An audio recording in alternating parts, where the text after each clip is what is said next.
Pero ya, ahora sí. Ya está. Ya chicos, vamos a ver hoy día dos temas, ¿ya? La nociología y la epistemología, ¿ya? Muy bien. Ya, a ver, empecemos entonces. Ah, A ver, muy bien. Como tú sabes, la nociología es la teoría del conocimiento, ¿no? Porque es una rama de la filosofía que estudia el problema del conocimiento, ¿de acuerdo? ¿Ya? ¿Y qué es el conocimiento? El conocimiento es la representación adecuada del objeto, es decir, la imagen que se corresponde con el objeto. Los elementos del proceso del conocimiento son tres, ¿no? El sujeto, el objeto y la imagen que se forma justamente de la relación entre el sujeto y el objeto, ¿no es cierto? O de la aproximación del sujeto al objeto, ¿no? Ahí se forma la imagen, que es la representación del objeto. ¿De acuerdo? Muy bien. Características del conocimiento. La primera, muy importante, el conocimiento es objetivo, ¿ya? Muestra al objeto tal como es, sin alterarlo, ¿ya? Sin alterarlo. Eso es objetivo. Si el conocimiento es objetivo, entonces también es necesario. Es decir, que solo se puede ser de un solo modo, ¿ya? No hay dos, tres verdades, hay una sola. Es así y no puede ser de otra manera, ¿ya? ¿Ya? Cuidado con eso de que respeta mi opinión. Sí, pues opiniones sí pueden haber muchas, pero el conocimiento, la verdad, es uno, ¿no es cierto? Ya. Universal. Consiste en que la representación del objeto es válida para todos los sujetos cognoscentes, eso es el fin universal. Y fundamentado consiste en que la representación o idea que lo expresa está respaldada por pruebas empíricas, ¿ya? O sea, son pruebas materiales, y también por demostraciones lógicas matemáticas, ¿no? O sea, una coherencia lógica también. ¿De acuerdo? Muy bien. Clases de conocimiento. A ver. Por la relación con los sentidos, recuerdan ustedes que tenemos conocimientos sensoriales y racionales. Tiene que ver con la relación con los sentidos. Pues sensorial, ¿no? Ahí utilizamos directamente los sentidos, ¿ya? El conocimiento de las cosas que percibimos a través de los sentidos, es decir, mediante la vista, la audición, el gusto, el olfato y el tacto. Ese se llama conocimiento sensorial, ¿ya? Por ejemplo, los colores, yo los adquiero de manera sensorial, no hay otra forma, pues, ¿no? ¿Cómo le explicarías a alguien el amarillo, el azul? No, no, no, eso se capta de manera sensorial, ¿ya? Luego tenemos el conocimiento racional, ¿ya? Aquí no necesariamente hay relación con los sentidos, ¿ya? O no la hay, ¿ya? Es el conocimiento que se obtiene a través de la razón, mediante procesos específicos como la inferencia y la deducción, ¿ya? Tú deduces, supones, ¿de acuerdo? Pero aquí no hay un conocimiento, o sea, no empleas los sentidos, ¿de acuerdo? Eh, por la relación con la experiencia, ¿ya? Tenemos conocimientos a priori y a posteriori, ¿no? A priori es antes o sin la experiencia, ¿no? Y a posteriori es después o con la experiencia, ¿ya? El conocimiento a priori también se le conoce como conocimiento analítico o formal. Si tú quieres, esto está emparentado con el conocimiento racional, ¿no? Donde no necesariamente requerimos de la experiencia sensible, o sea, por lo tanto, no necesariamente requerimos de los sentidos. Acá está, es el conocimiento que no necesita de la experiencia para determinar su validez. ¿Ya? El conocimiento a posteriori, por otro lado, también se le conoce como conocimiento, mira, empírico, fáctico, sintético, ¿no? Este es parecido o emparentado al sensitivo, ¿ya? Es el conocimiento que se obtiene mediante la experiencia, ¿ves? Sensible, esos sentidos, ¿ya? Solo así se puede determinar su validez, ¿ya? Entonces, algunos filósofos prefieren diferenciar el conocimiento así, según emplees o no emplees sentidos. Si empleas los sentidos, sensorial. Si no los empleas, racional. Otros prefieren clasificar los conocimientos según la experiencia. Si se emplean perdón, antes de la experiencia, a priori. Después de la experiencia, a posteriori. ¿De acuerdo? ¿Ya? Claro, esto le corresponde a Kant, ¿no? Listo. A ver, entonces acá tenemos un cuadro resumen, ¿ya? Por la relación con los sentidos, dicen algunos filósofos, hay dos tipos de conocimiento, sensorial y racional. Sensorial se capta con los sentidos, racional mediante deducciones o razonamientos más bien, ¿ya? Por ejemplo, si yo digo, ¿ya? Que el todo es más grande que cualquiera de sus partes por separado, eso es racional, ahí no estoy usando los sentidos, ¿Ves? En cambio, si yo digo que el ceviche es picante, te decía, si el ceviche es picante, ahí sí estoy usando los sentidos. El ceviche es picante, es un conocimiento sensorial, ¿ya? Una deducción como esta que acabo de hacer, ¿no? De que el todo es más grande que cada una de sus partes, ¿ya? Eso es racional, en cambio. Ahora, por la relación con el objeto, te decía, ya, perdón, esto es nuevo, ahorita lo vamos a ver, ¿ya? Vamos a dejarlo para el final, ¿ya? Por su relación con la experiencia, dicen otros, tenemos conocimiento a priori, ¿ya? Que es independientemente de la experiencia, ¿ya? Aquí están las deducciones matemáticas también, o las deducciones lógicas, como ese ejemplo que acabamos de ver hace un ratito, ¿no? Que el todo es más grande que cada una de las partes, por ejemplo, ¿no? En cambio, la posteriori se obtiene con la experiencia sensible, pues por eso te digo, esto está aparentado en cambio a lo sensorial, ¿ya? Hay una tercera clasificación también, ¿ya? Otros filósofos clasifican el conocimiento según la relación con el objeto. Si hay una relación directa con el objeto, se llama intuitivo. Hay muchos se confunden porque tú estás acostumbrado al término intuición como que una corazonada, suposición. No, no, no, no, no, no, no. Intuitivo se le llama cuando hay contacto directo con el objeto, ¿ya? Más bien el discursivo es cuando no hay contacto directo con el objeto. Acá está, mira, intuitivo se produce por contacto inmediato o directo con el objeto. Discursivo se produce de manera mediata a través de razonamientos o deducciones también, ¿ya? Entonces, intuitivo, ¿ya? Tengo contacto directo, por ejemplo, con esta manzana, la veo, la huelo, la saboreo, ¿ya? En cambio, discursivo de manera indirecta, ¿ya? Por ejemplo, la historia, te decía, ¿no? La historia, por ejemplo. Si hablamos de la Revolución Francesa, por ejemplo, ninguno de nosotros ha estado allí, ¿no es cierto? Sin embargo, sabemos, ¿no? Por lo que otros nos relatan. Entonces, nuestro conocimiento de ese hecho es, ¿ya? Indirecto, ¿ya? Mediato. No inmediato, sino mediato. Mediatizado, quiere decir, ¿ya? Por lo que otros vieron, por lo que otros nos van a contar, ¿ya? ¿De acuerdo? Listo. Hasta aquí. ¿Alguna pregunta? A ver, para entrar al tema de la verdad. Justo el otro día Melita hablaba de la verdad, ¿no? Ya, a ver. Nociología, conocimiento, elementos, características, clases de conocimiento. ¿Preguntas? ¿No hay? Ujú. A ver. Mel quiere que repita las características. Ya. Brevemente, entonces, las características, ¿ya?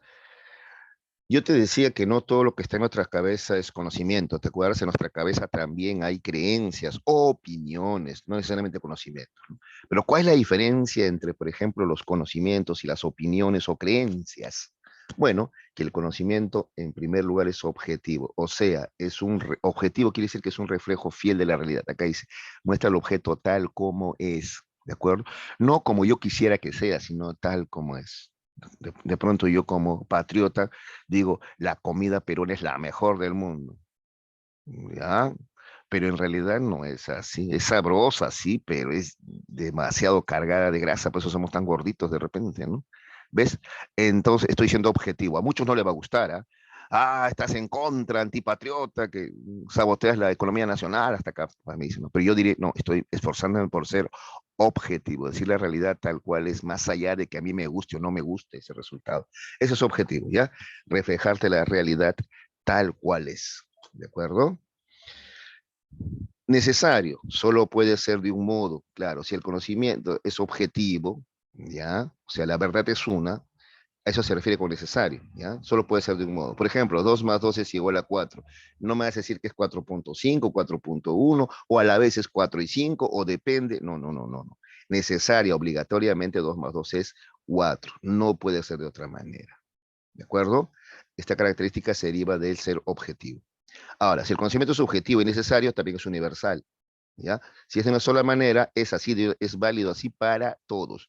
No es que 2 más 2 es 4 para mí, pero en China 2 más 2 es 5. No, no, no, no. 2 más 2 es 4 universalmente, aquí en la China y en la Cochinchina, ¿ya? Y finalmente, fundamentado, tiene que ver con que el conocimiento tiene que estar basado en pruebas empíricas, ¿de acuerdo? De ahí que la ufología, por ejemplo, no es conocimiento, todavía está en el terreno de las creencias. La ufología es esto de los ovnis, pues, por UFO en inglés, ¿no? ¿De acuerdo? No hay pruebas de que haya. Pero debe haber vida en alguna parte del universo. Sí, eso lo podemos, por ejemplo, se hace una deducción racional, ¿no? Empírica no, porque nadie lo ha visto todavía, nadie lo ha visto, pero sí debe haber, si el universo es tan grande, es infinito, tiene que haber vida en algún lugar, aparte de la Tierra, ¿no? Claro que sí. Ya, es una deducción, pero no hay pruebas todavía de que ya llegaron. Es otra cosa muy diferente, decir que ya están aquí, ¿no? No hay pruebas. Tú tendrías que probar. ¿Ya? Repito, algunos tratan de demostrarlo de manera lógica, ¿no? Pero, profe, la lógica, ¿qué le dice? Pues que si hay vida en alguna otra parte, tiene que haber vida, ¿no? Entonces pueden haber llegado. Pues eso son, pero tú tienes que demostrarlo, pues, ¿ya? Demostrarlo, ¿ya? Y te repito, tu lógica yo la contravengo. Una cosa es que existan, otra cosa es que hayan llegado, ¿ya? Y en todo caso, ¿por qué no se manifiestan, no? Y entonces ya entramos al terreno de la especulación, ¿no? Y el conocimiento no. El conocimiento presenta pruebas empíricas y su demostración es lógica, obvia, evidente, ¿ya? Muy bien, claro, podría ser una falacia, ¿no? Una falacia, claro, sí. Otro ejemplo que no sea números, dice en Carmelen, necesario. A ver, por ejemplo, porque no te olvides que el conocimiento, Mel, se expresa a través de proposiciones, ¿ya? Entonces, una proposición es una afirmación. Por ejemplo, yo afirmo, ¿ya? Los patos, ¿ya? Son aves, ¿ya? Y eso es necesariamente así. Yo no voy a decir, de repente los patos son aves. No, que de repente no, son necesariamente, tienen estas características. O por ejemplo, yo no voy a decir, no, algunos patos son aves y, y otros patos no son aves. No, eso no es posible. Dime a ver cuáles patos no son aves, que son mamíferos, que cuáles. No. No, es que tú no sabes que de repente a lo mejor, no, acá no hay de repente a lo mejor, necesariamente es así, ¿ya?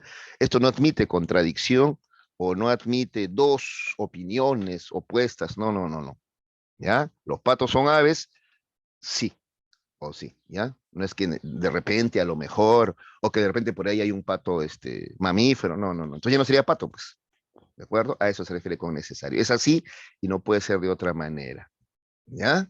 ¿De acuerdo?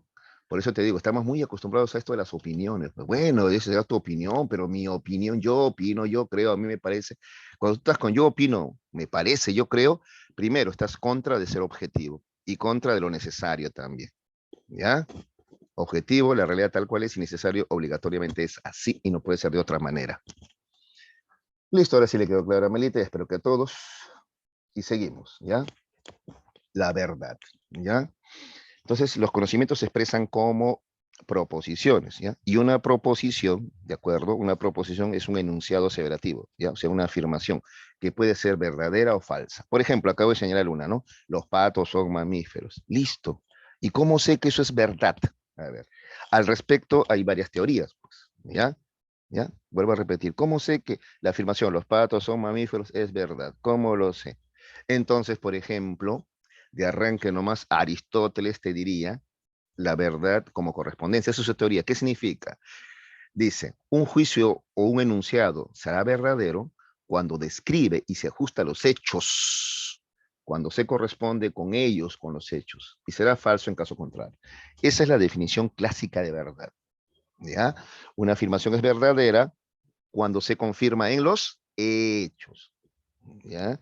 Entonces los patos son aves. Eso significa que ponen huevo, que tienen plumaje, que tienen pico, ¿no es cierto? Listo, ya voy a la realidad, observo un pato y lo compruebo. Ah, es verdad. Entonces la realidad y mi afirmación, ¿no es cierto? Se corresponden, entonces mi afirmación es verdadera. ¿Ya? Esa es la definición clásica de la verdad. ¿Ya? Entonces, a ver, Kais. Tradicionalmente, perdón, se considera que la verdad es la correspondencia, ya ves, entre la representación o idea y el objeto. ¿De acuerdo? Esa es la definición tradicional, ¿ya? Sin embargo, vamos a ver que hay otras teorías más, ¿ya? Pero esa es la primera. ¿De acuerdo? ¿Ya? Representantes de esta definición de verdad como correspondencia, que es la tradicional además, tenemos acá a Aristóteles, Tomás de Aquino y Bertrand Russell, ¿de acuerdo? Entonces, ¿qué es la verdad? La correspondencia entre un enunciado y la realidad, ¿de acuerdo? ¿Ya? A ver, decimos, por ejemplo, este, Vargas Llosa, ¿ya?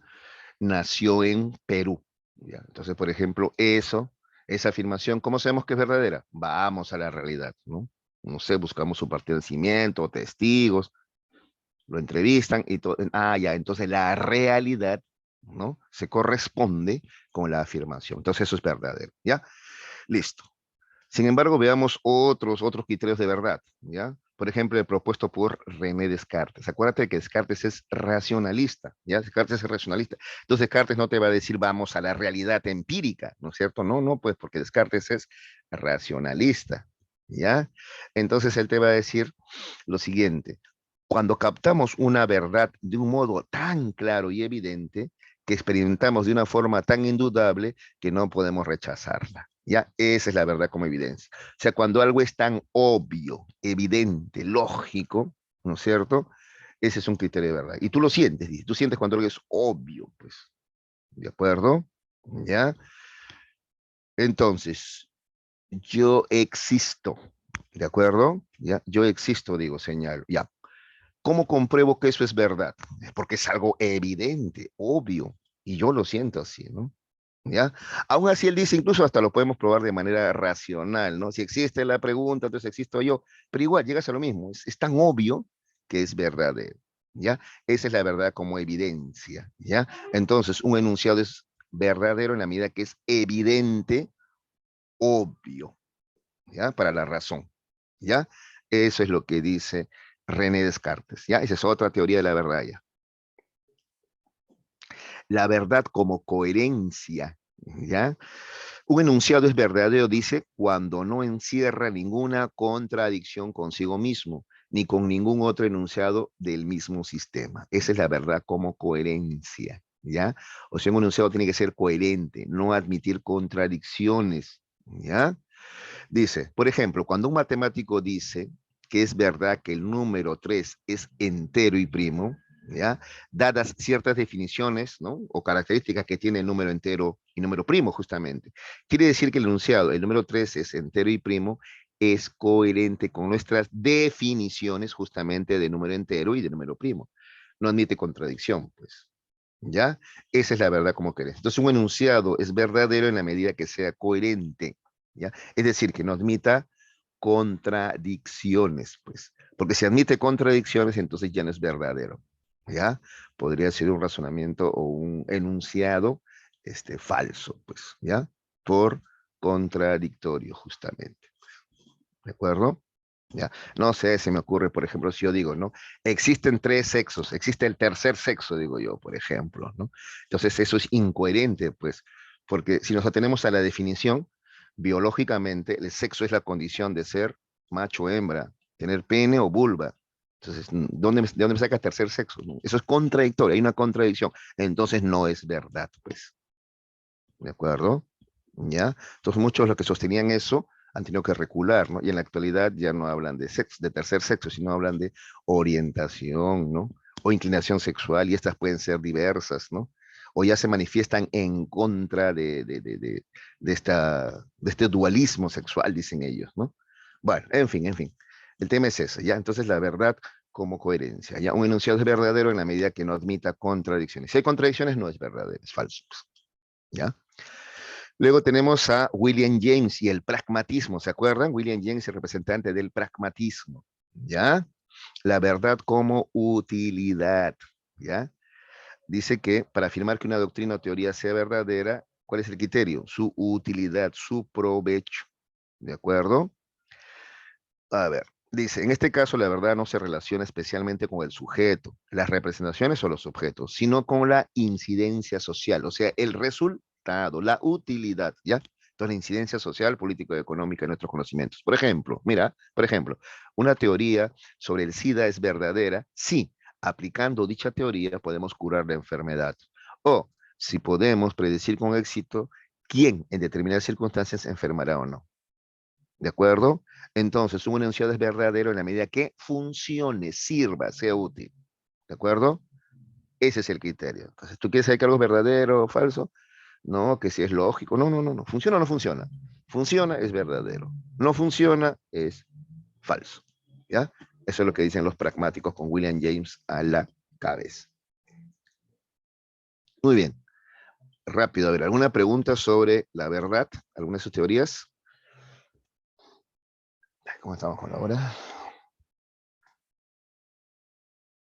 Ya, entonces voy a continuar, ¿ya? Estamos justo. Los problemas nociológicos, ¿ya chicos? Los problemas nociológicos. Dentro de la nociología, ¿no? Proponemos tres problemas, o tres tipos de problemas, más bien. Uno, la posibilidad, ¿ya? La pregunta es la siguiente: ¿es posible conocer? ¿Puede el sujeto, la persona, el ser humano realmente aprender el objeto? O sea, ¿realmente podemos adquirir un conocimiento objetivo los humanos o no? ¿O siempre nos gana la subjetividad, por ejemplo, ¿no? ¿O tenemos alguna limitación biológica para no poderlo conocer todo? ¿Ya? Ese es el primer tema. El segundo tema es el del origen, ¿no? ¿Cuál es la fuente del conocimiento? ¿La razón o la experiencia, ¿no? Y la tercera es el de la esencia, ¿ya? ¿Qué es el conocimiento? Pues, ¿ya? ¿De acuerdo? Dice, es un problema que cuestiona la prioridad de uno de los elementos principales, ¿ya? O sea, eh, el objeto o el sujeto, ¿ya? Bueno, vamos a ver las teorías, a ver. Ahí vamos explicando. Primero está el problema de la posibilidad, entonces te decía, ¿no? Es posible alcanzar el conocimiento. El dogmatismo sostiene que sí es posible conocer las cosas sin ninguna limitación. Es más, los dogmáticos nunca se preguntaron esto. Los dogmáticos, no es que le preguntas, ¿es posible el conocimiento? Y el dogmático dice, sí, sí es posible. No, antes de eso, ni siquiera se han hecho la pregunta. ¿Ya? Los dogmáticos. Por ejemplo, Tales, Anaximandro, Anaxímenes, los representantes del periodo cosmológico de la filosofía, ¿te acuerdas? ¿Ya?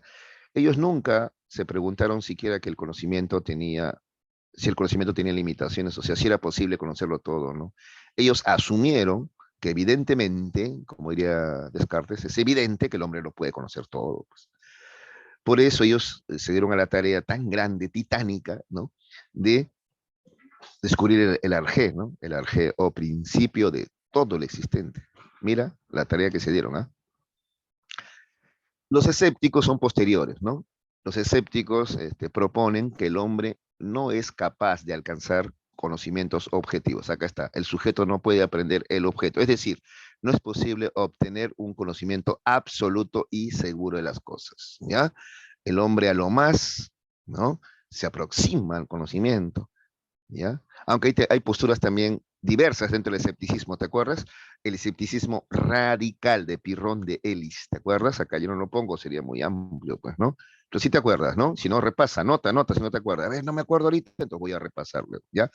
El escepticismo radical de Pirrón de Elis, ¿te acuerdas? Está también el relativismo, o si tú quieres, escepticismo relativo o relativismo de Protágoras de Abdera, ¿te acuerdas? Luego tenemos el positivismo, ¿ya?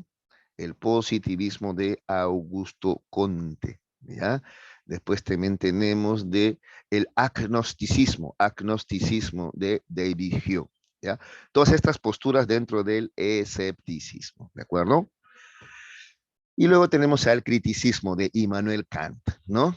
Entonces, Immanuel Kant siempre tratando de ponerse en el medio, ¿no? Ser más mesurado, y dice que el conocimiento sí es posible, pero no es completo. Sí podemos conocer, pero no de manera completa.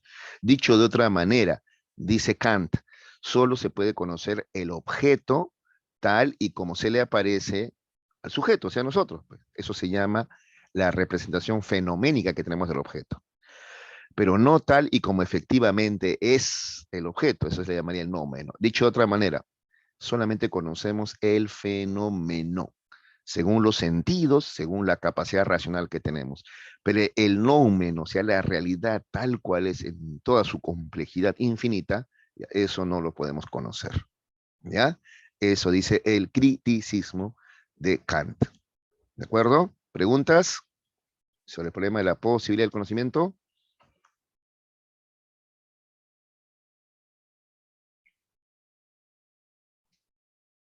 Ya, vamos a continuar. A ver.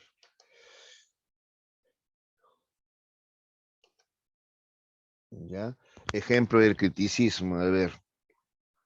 Ajá.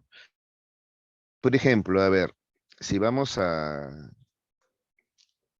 hablar del universo, por ejemplo, ¿no es cierto? nosotros solamente podemos captar una porción, una parte del universo, ¿sí o no? El universo es infinito, ¿sí o no? Ya, nosotros no podemos captar el universo entonces, de manera completa, no, no podemos. Eso sería el número, pues, ¿ya?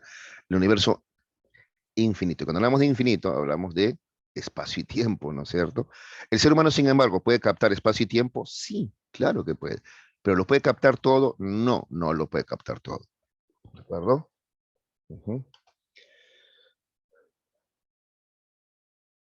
Atrévete a pensar, dice Immanuel Kant. Muy bien, Kevin. Muy bien, Kevin. Listo. Ya. Ahora vamos a ver el origen del conocimiento. ¿Ya?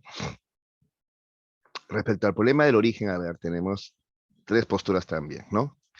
Acá la pregunta es, ¿cuál es la fuente u origen del conocimiento? El racionalismo dice que la fuente del conocimiento, mira, universal, objetivo y necesaria es la razón. ¿Ya? Sí, porque los sentidos te pueden proporcionar información, pero es una información contingente, particular, para ti nomás, para ti nomás. Si tú quieres un objetivo válido para todos, eso es universal, objetivo y necesario, ahí tienes que usar la razón. Porque repito, según Descartes, Leibniz y Spinoza, ellos son racionalistas, ¿no? El conocimiento sensorial, o sea, empírico, te permite conocer una realidad parcial solamente para ti nomás. Pero si tú quieres alcanzar conocimientos universales, objetivos, ahí tienes que usar la razón. Esa es la fuente del conocimiento, la razón, ¿ya? No los sentidos. El empirismo, en cambio, ¿ya? De Locke, Berkeley y Hume, plantea que la fuente del conocimiento es la experiencia, ¿ya? Lo único que el hombre puede conocer es lo que él capta con los sentidos. Lo único que el hombre puede conocer son sus percepciones de la realidad. ¿De acuerdo? Entonces, la fuente del conocimiento es la experiencia. A propósito de esto, por eso que los racionalistas creen que sí existen ideas innatas. En cambio, los empiristas planteaban tabula rasa, ¿no? Que no existen ideas innatas. Cuando el hombre nace, su mente está en blanco, ¿no? Las ideas que le va teniendo son producto justamente de la experiencia sensible, ¿ya? Y el criticismo, ¿ya? Otra vez Immanuel Kant en el medio, ¿no? ¿De acuerdo? En algunos textos también aparece como idealismo trascendental también el criticismo, ¿ya? Idealismo trascendental también le llaman al criticismo, ¿ya? Anota eso, ¿eh? Dice, considera que las fuentes del conocimiento son tanto los sentidos, ¿ya? Que brindan datos sobre el objeto, pero también la razón, que organiza esos datos sensibles y construye el fenómeno, ¿ya? Otra vez Kant se pone en el medio más mesurado, diciendo, ¿por qué discuten si ambas fuentes son válidas, tanto la experiencia como la razón? Pero claro, eso no es solamente afirmarlo, ¿no? Salomónicamente, tienes que probarlo, ¿no? Y Kant se da la tarea de probar. Por eso ahí está, construye, está entre comillas, ¿no? Y él te explica que el ser humano es un ser activo, no es un mero receptor de estímulos externos, ¿no? A través de los sentidos, no, sino que él además también cuando se aproxima a los objetos, ya, él tiene ya una forma, él se aproxima a los objetos, pero con una tendencia, con una forma de organizar dicha información, ¿ya? Por ejemplo, lo que te mencionaba hace un rato, ¿no? El ser humano tiene la sensibilidad para organizar la información en el espacio y en el tiempo, ¿ya? ¿De acuerdo? Y así, de esa manera organiza. ¿Entiendes? ¿Ya? Si existe otra dimensión, el ser humano no tiene forma de organizarla así, no, sino a través del espacio y el tiempo. Esa es su sensibilidad y es su forma de organizar. ¿Ya? ¿De acuerdo? Por eso al final el criticismo, si nos pusiéramos estrictos, al final tiene bastante también de idealista, ¿no? De acuerdo. ¿Ya? Sí, pues, porque al final sugiere que el ser humano, bueno, no dice ideas innatas, pero sí dice formas innatas de organización, ¿no? O de sensibilidad, ¿no? Entonces ya, bueno, no quiero llevarlos más, pero te das cuenta que este debate no está terminado, es mucho más profundo. Pero acá no estamos en un curso de filosofía, sino preparándonos para un examen de admisión, ¿no? ¿Ya? Listo, pero igual, ¿alguna pregunta sobre el origen del conocimiento entonces? Y cualquiera de estas tres posturas.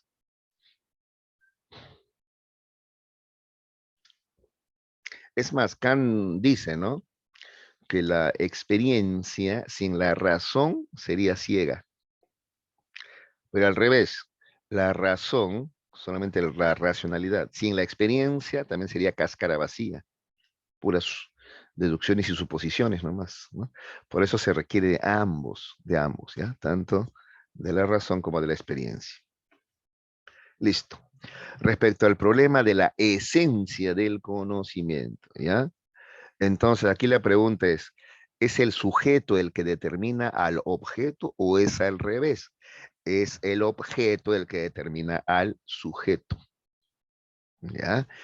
Tenemos primero la postura del realismo. El realismo dice que el conocimiento es la copia de la realidad, ¿ya? Por ende, está determinado por ella. ¿Quién es ella? El objeto, pues, el objeto. La realidad es el objeto. El sujeto sería el ser humano, ¿sí o no? ¿Ya? Esto lo plantean Demócrito y John Locke, ¿ya? Ellos proponen una postura realista, ¿ya? El conocimiento es la copia de la realidad, ¿no? ¿Se acuerda? Parecía la definición clásica de Aristóteles, ¿no? ¿Ya? El conocimiento es representación de la realidad.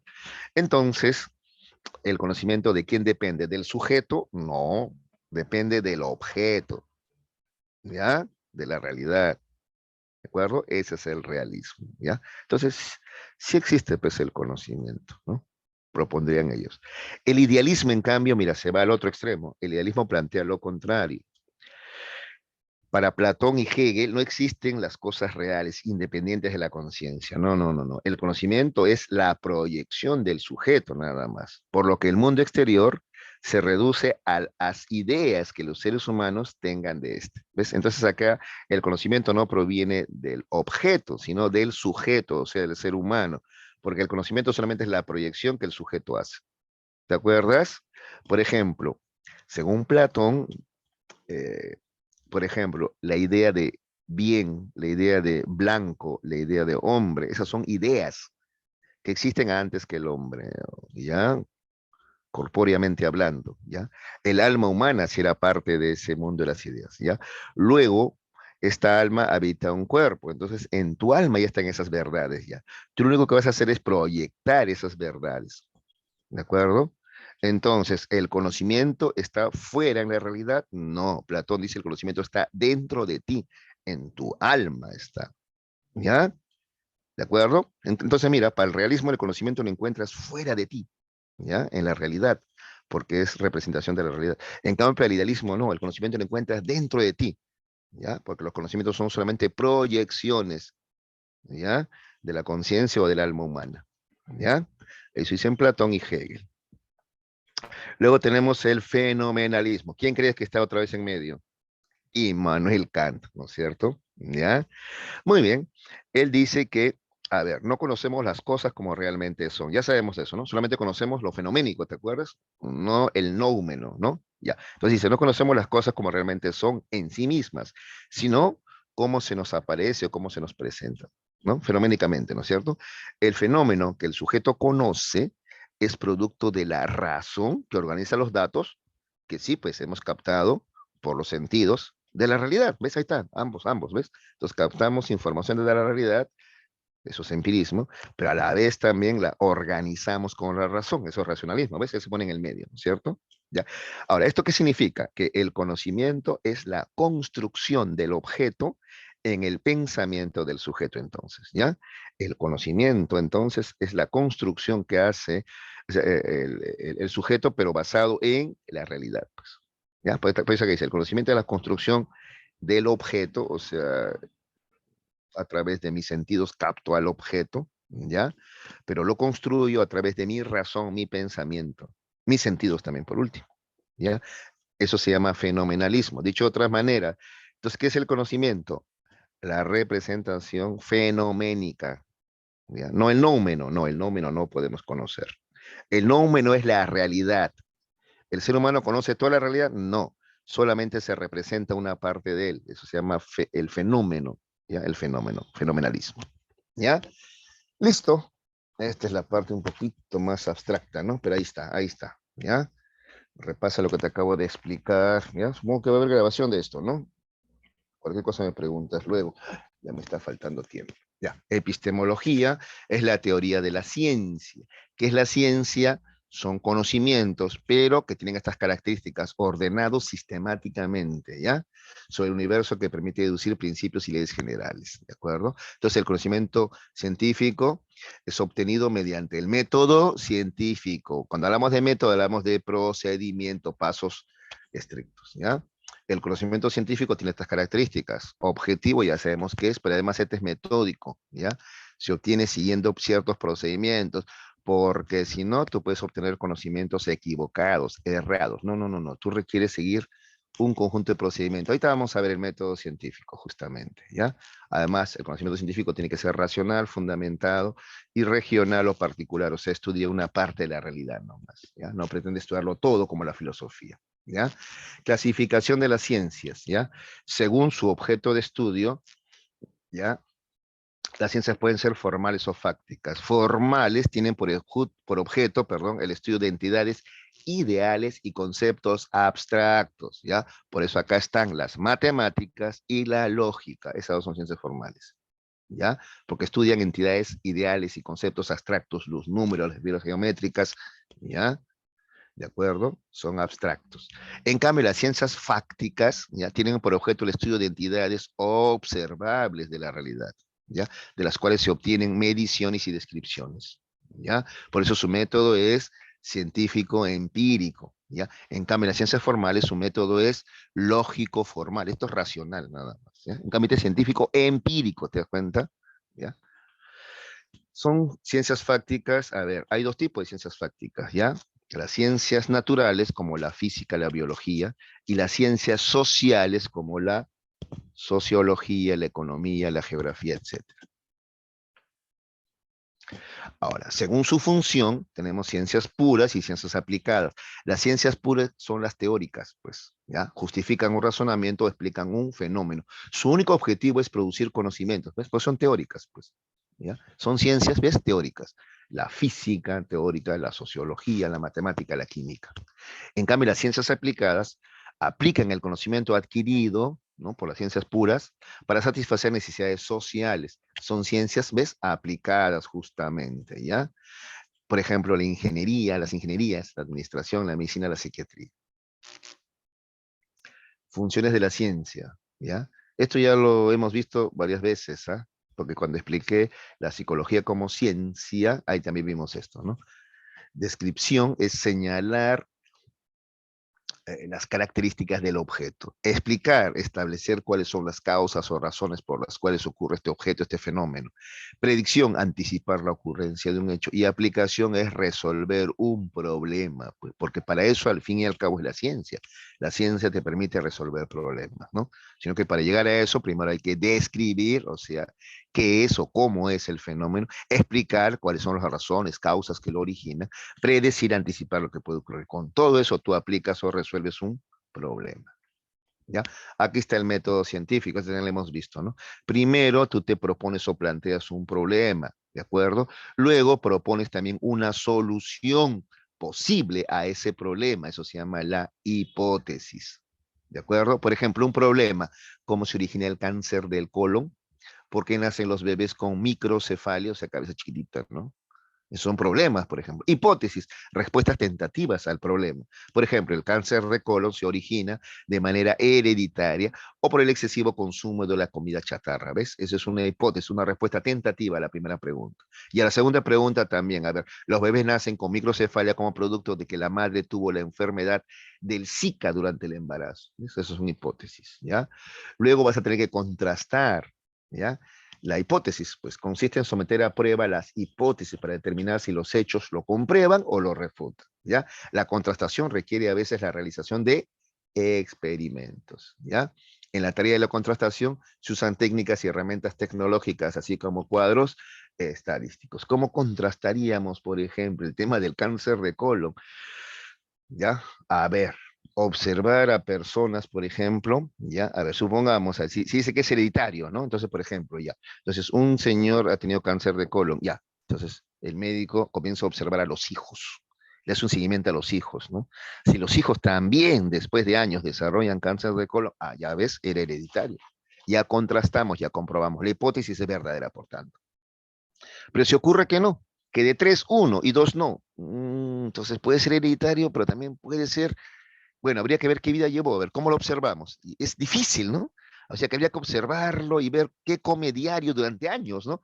Para saber si fue la comida chatarra o efectivamente fue hereditario, pues, ¿ya? Entonces, por eso el método experimental no siempre es fácil, ¿ya? Listo. Lo mismo con la microcefalia, es más complicado. ¿Cómo harías para contrastar el método experimental? ¿Que hacemos que a una mujer embarazada la pique el mosquito del Zika? No, pues sería cruel, ¿no? Solo para probar nomás. Entonces lo hacemos en animales. La experimentación no siempre es fácil, ¿ya? Entonces hay que buscar a veces formas indirectas de contrastar la información, ¿ya? O a veces recurrimos a otros métodos, pues ya no el experimental, sino el correlacional, por ejemplo, ¿ya? Y luego analizamos los datos obtenidos, pues, ¿ya? En esta etapa se analizan los datos comparándolos, perdón, con la teoría. Entonces, por ejemplo, para el tema del cáncer de colon, obviamente no vas a observar solamente a, a una persona, ¿no? O a una familia, sino a varias, pues, ¿no? Y luego contrastas los datos. Te basas, por ejemplo, en las matemáticas ahí, ¿no? Para ver el nivel de prevalencia, ¿no? Las posibilidades, las probabilidades, etcétera.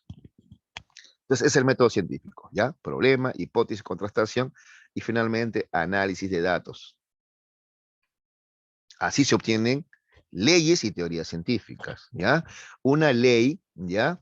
Es una explicación de una regularidad en la naturaleza, ¿ya? O sea, algo que se repite. Entonces, por ejemplo, si es hereditario el cáncer de colon, entonces yo establezco una ley. Pues algo que se va a repetir, ¿no? Esto es hereditario. Entonces, los que tienen cáncer de colon ya saben, ya que hay grandes, por ley, ¿no? Se llama ley, hay grandes probabilidades de que sus hijos también tengan esa enfermedad.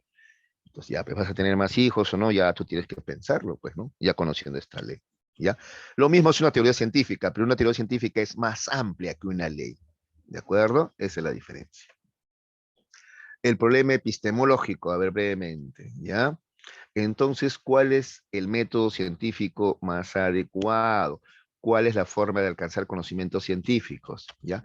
El neopositivismo o positivismo lógico plantea que la investigación científica se lleva a cabo mediante inducciones, a partir de proposiciones que pueden ser verificadas. ¿Ya? Entonces ellos proponen el método inductivo, ¿no?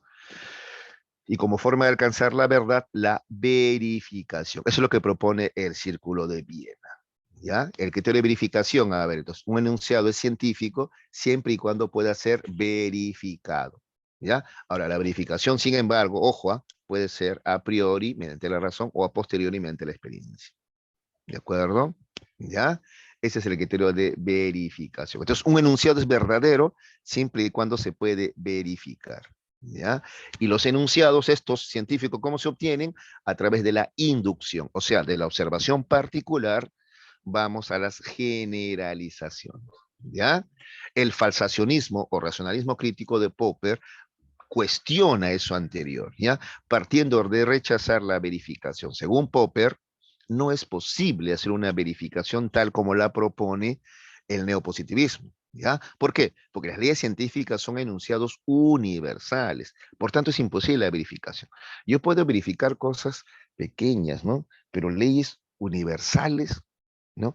Por ejemplo, te decía, señalar que todos los cuervos son negros, cuando digo todos, porque la ley, la ciencia habla de universalidad, no habla de particularidad, ¿ya? O sea, entonces no, de leyes generales, ¿no? Entonces, no hay forma, porque yo no podría ver a todos los cuervos del mundo que han existido, que existen o que existirán, ¿no? No es posible. Entonces, la verificación no es probable. Por eso, en su lugar, más bien, en vez de del criterio de verificación, para determinar si un conocimiento es verdadero o falso, él propone más bien el criterio de falsación, falsación. Un enunciado es científico, dice, si admite la posibilidad de que sea falso. ¿De acuerdo? Entonces te decía yo, en vez de decir todos los cuervos son negros, mejor es decir, ¿no? Hasta el momento no se ha encontrado un cuervo que no sea negro. Entonces, tú permites la falsación, ¿no? Hay la posibilidad de que alguien encuentre un contraejemplo, pues un cuervo blanco, albino, no sé, ¿ya?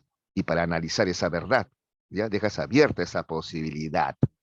Pero mientras tanto, siendo más exactos, no se ha encontrado un cuervo que no sea negro, ¿ya? Porque las ciencias para Popper no son definitivas, pues, ¿no es cierto? Ya una verdad no es definitiva, absoluta, ¿de acuerdo? Está en movimiento, ¿ya? Muy bien. Luego tenemos el relativismo epistemológico. Thomas Kuhn se va a abocar a estudiar más el tema de la historia de la ciencia, el desarrollo histórico de la ciencia, ¿no? Y llega a la conclusión de que la ciencia, ¿de acuerdo?, evoluciona no por acumulación, ¿ya? En una sola línea. No, no, no, no, no. Al contrario, la ciencia avanza por revolución científica. ¿Qué es una revolución científica? Es cuando se derriba un paradigma científico y surge otro paradigma en su lugar. Entonces no es una sola línea de desarrollo, sino ya esta línea de desarrollo, por ejemplo, ¿no? Geocéntrica había avanzado, pero luego se cayó y empezamos con otra línea de desarrollo, la heliocéntrica, que es ya otro paradigma, ¿no es cierto? ¿Ya? Luego tenemos la teoría mecánica de repente de Darwin, ya es otra, o la teoría de la relatividad de Albert Einstein.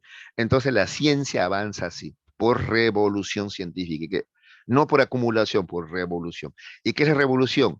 Cambio de paradigma. O sea, no es uniforme, no es una sola línea, sino que la ciencia ya va adoptando, digámoslo así, otras líneas, ¿de acuerdo? Otros paradigmas, ¿ya? Se llama ciencia normal, por eso a la ciencia que se desarrolla dentro de un paradigma, el paradigma, ¿no?, dominante, ¿ya? Y se llama revolución científica cuando un paradigma ya no soporta las críticas, o sea, expresa demasiadas anomalías, entonces se va a caer y va a surgir otro nuevo paradigma, ¿ya? Finalmente tenemos el anarquismo epistemológico. Paul Feyerman dice también, se enmarca dentro del estudio histórico de la ciencia y él plantea que si tú observas, ¿ya?, la historia, vas a ver el carácter irracional de la investigación, ¿ya? El ser humano ha ido cambiando, ¿ya?, metodologías en la investigación. ¿Y sabes qué? Al final todas han servido. Hasta las creencias, porque el ser humano tuvo que empezar así necesariamente, pues. O sea, tú no te vas a imaginar al hombre primitivo ya, ¿no es cierto?, con un pensamiento científico y al ver un rayo diciendo al hombre primitivo, ah, es el choque de cargas positivas y negativas lo que genera es... No, no, no, no, pues es imposible, ¿no? Entonces el ser humano tuvo que atravesar, ¿no?, por esos métodos, digamos así, ¿ya? Entonces todo vale, ¿ya? ¿De acuerdo? Para llegar a la ciencia nos hemos tenido que basar en las creencias, en la mitología, ¿ya?, en la filosofía, en la ciencia, ¿ya? Por eso él dice todo vale, ¿de acuerdo? Entonces él está contra el cientificismo, además, que proponía el neopositivismo. Para el neopositivismo es cientificista porque plantea que la única fuente del conocimiento es la ciencia. Feyerman dice, no, no, también son fuentes del conocimiento el arte, la música, la filosofía, incluso la religión, ¿ya? También son fuentes de conocimiento, dice Feyerman, ¿ya? Listo. Ya, chicos, vamos a resolver ahora, en el tiempo breve que nos queda, ¿ya?, las preguntas, ¿ya?, de la dirigida. A ver, atención, ¿ah? ¿Ya? La pregunta 1, miren las opciones que tenemos, ¿ya? Tú lo has revisado, ya me imagino, pero igual, ¿ah? Entonces la lectura que vamos a ver es de Kant. Y mira las opciones que tenemos, ¿ah?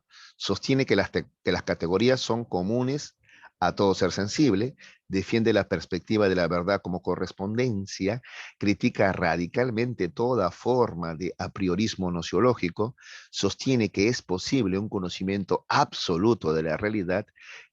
Ya sabemos que esa no es, por ejemplo, ¿no? Cree que el sujeto es el fundamento de todo conocimiento posible. Ah, vamos a ver qué es lo que dicen, ¿ya?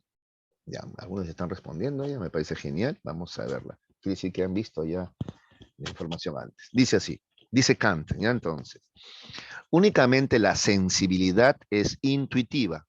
El intelecto, en cambio, es discursivo. ¿Te acuerdas? Mira, este conocimiento intuitivo, contacto directo, ¿no?, con el objeto, discursivo, indirecto, ¿ya? Entonces, repito, únicamente la sensibilidad es intuitiva. El intelecto, en cambio, es discursivo. Por eso, los conceptos del intelecto no son intuiciones, sino funciones, o sea, resultados, ¿no? La función propia de los conceptos consiste en unificar, en ordenar algo múltiple bajo una representación común. Por lo tanto, el intelecto es la facultad de juzgar porque unifica bajo una representación común algo múltiple, eso es juzgar, pues. ¿De acuerdo? Muy bien. El intelecto actúa sobre este múltiple con una función unificadora, que Kant llama precisamente síntesis. Los diversos modos en que el intelecto unifica y sintetiza son los conceptos puros del intelecto o categorías. Los conceptos puros kantianos o categorías no son contenidos, por tanto, sino formas, formas sintetizadoras. Si los conceptos puros o categorías fuesen determinaciones o nexos de los entes, podemos tener de ellos solo un conocimiento empírico o a posteriori, y por consiguiente, ningún conocimiento universal y necesario podría basarse en ellos. En cambio, si los conceptos puros o categorías son legis mentis, será posible realizar una lista o enumeración a priori y completa de todos ellos.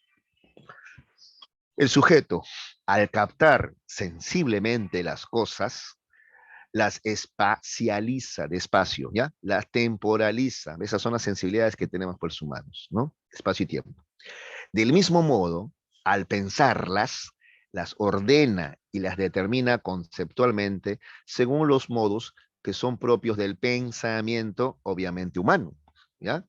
Los conceptos puros o categorías son, pues, las únicas condiciones en que es posible pensar algo en cuanto objeto de la experiencia. ¿De acuerdo? ¿Ya? Muy bien.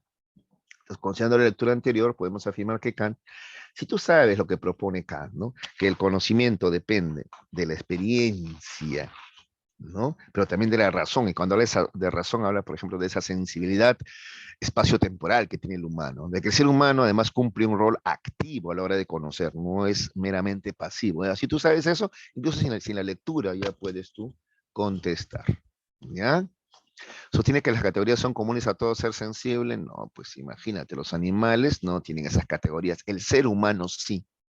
Por ejemplo, dime, ¿un perro tiene noción de tiempo? No, ¿cierto? Defiende la perspectiva de la verdad como correspondencia. No, no, eso también lo acabamos de ver, además por un tema de historia, ¿no? Esto de la teoría de la correspondencia es de Aristóteles, ¿no es cierto? Kant no, ¿ya? Critica radicalmente toda forma de a priorismo nociológico. No, radicalmente no, ¿no?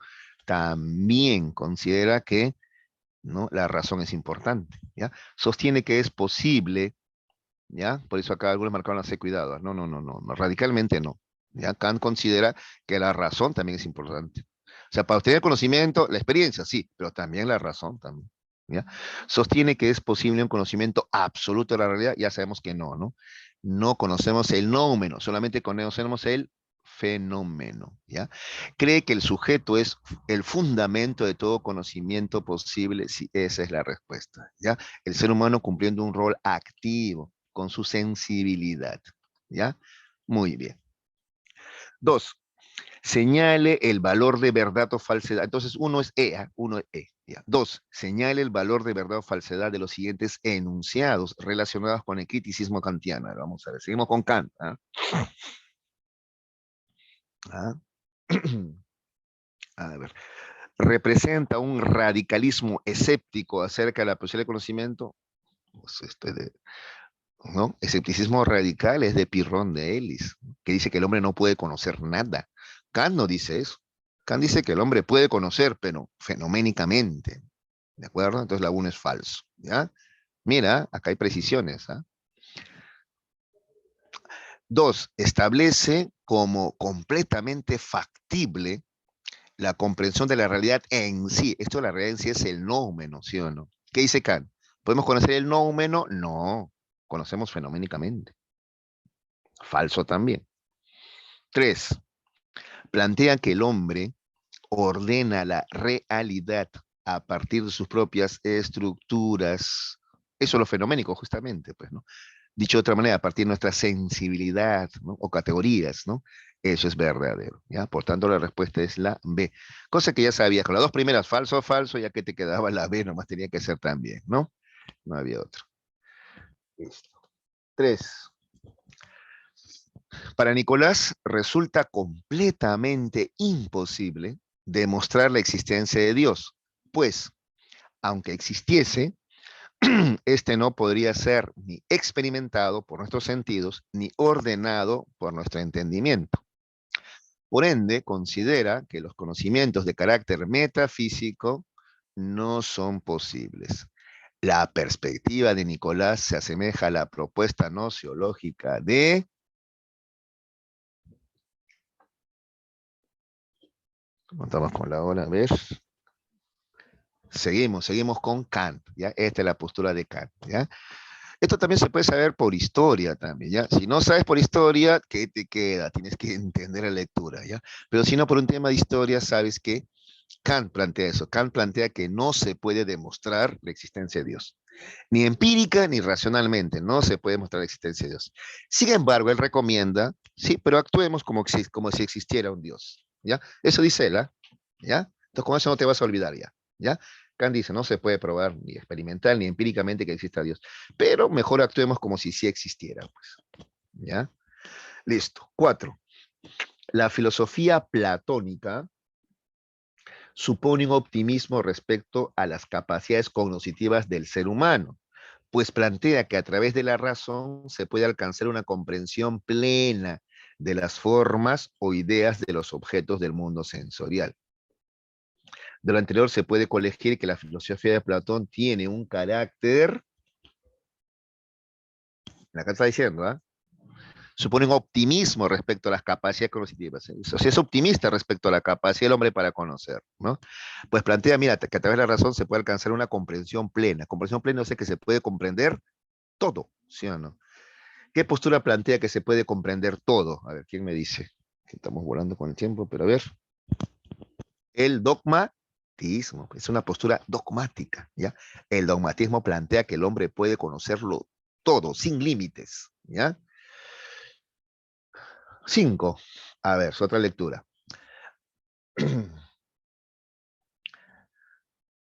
Hay que tener en cuenta que la ciencia no es simplemente un cuerpo de conocimientos, sino que es una actividad de investigación. Es una actividad que se da además en una sociedad, se da en el curso de la historia, etcétera. Es decir, que hay un aspecto conceptual, un aspecto empírico, un aspecto social y un aspecto histórico. Mira, todo lo que involucra el quehacer científico, ¿eh? Hay que tener todo esto en cuenta cuando se quiere caracterizar el concepto de ciencia.